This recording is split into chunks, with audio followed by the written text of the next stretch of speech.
Condemning the violence at the Capitol building, world leaders have called for a peaceful transfer of power in the United States.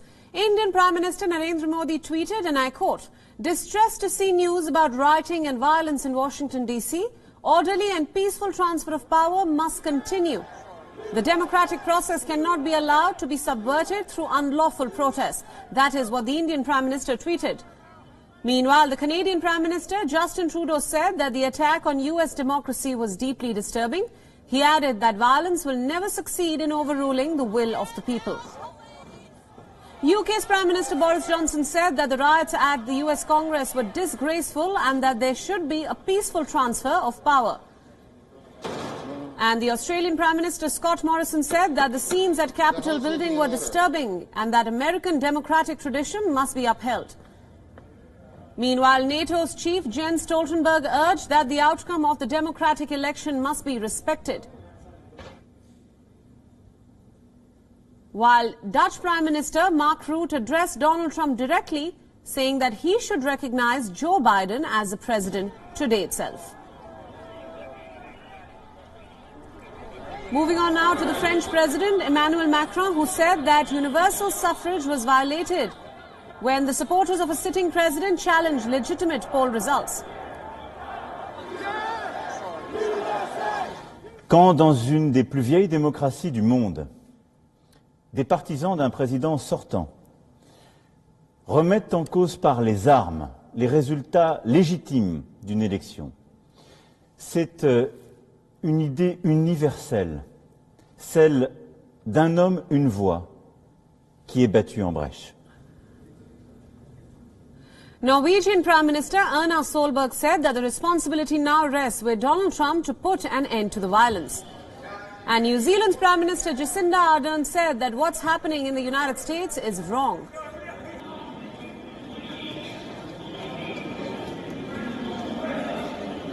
And condemning the riots, the European Union Commission Chief Ursula von der Leyen said that Joe Biden won the elections and she is looking forward to work with him.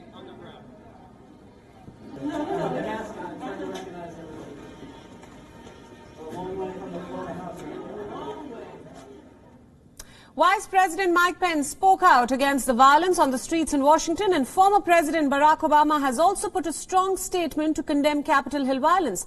But the big question is, will there be any high-profile resignations from President Trump's core team? And now we have our correspondent Jagrati Dave live from Washington, D.C. for more on this. Jagrati, give us the latest updates about what's happening in Washington, D.C. as of now. We hear that the state of emergency has been extended by 15 days, more so till the end of the inauguration ceremony of Joe Biden. So tell us more about this. Well, I think Washington, D.C. is a city braced for unrest after the events that unfolded here yesterday. It was unprecedented. It shocked many to see protesters storm the Capitol and take over the seat of democracy in the United States. It's been called an insurrection by no less than a former Republican President George W. Bush, by current sitting Senator Mitt Romney and Senate Majority Leader Mitch McConnell, all of them rejecting outright the actions of the supporters of President Trump. We're seeing Congress resuming its duties after that hiatus caused by the influx of supporters into the Capitol. And we're hearing the latest breaking news reported first by Bloomberg that the Deputy National Security Advisor, Matt Pottinger, has resigned. It follows a spate of communications resignations, including the First Lady Melania Trump's Chief of Staff, Stephanie Grisham, who used to be a White House communications director. So whilst there is upheaval on the streets, there's also massive political upheaval in Washington, D.C. Right, Jagrati, you just mentioned another high-profile resignation, which has followed a spate of ones that happened before. And meanwhile, the Senate rejected an objection to Pennsylvania's electoral votes as well. So does this all but certify Biden's victory, and can we expect more hurdles from Donald Trump? Well, these objections, these challenges were never really expected to amount to anything. The results were always predicted to be certified. what we've seen is that many of those supporters of those challenges have withdrawn their backing after what they have seen yesterday in the Capitol. So people like Senator Lindsey Graham saying on the Senate floor that enough is enough. He, of course, was a prominent Trump backer, having started out as a prominent Trump critic. So, you know, we could see the president continue to repeat his baseless claims. He was telling supporters that he will never concede when he was speaking to them before many of his supporters stormed the Capitol. But of course, President Trump has been denied the oxygen of publicity as his account has been suspended on Twitter for 12 hours and he's unable to post on Facebook as well for a period of time for violate both social media platforms, saying that his tweets have violated, his content has violated their rules. So if we hear from the president, it's going to be a little bit longer than we normally would find because of the social media blackout, really, for a while.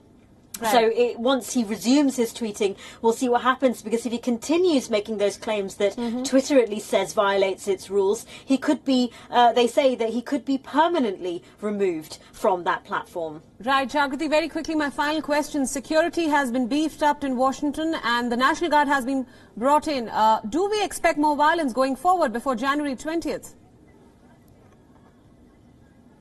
Well, I mean, look, clearly local officials are preparing for any possibility. I think after what the extraordinary scenes that we saw around the Capitol, in the Capitol itself yesterday, I think that they really are, law enforcement and local officials are really preparing for all eventualities.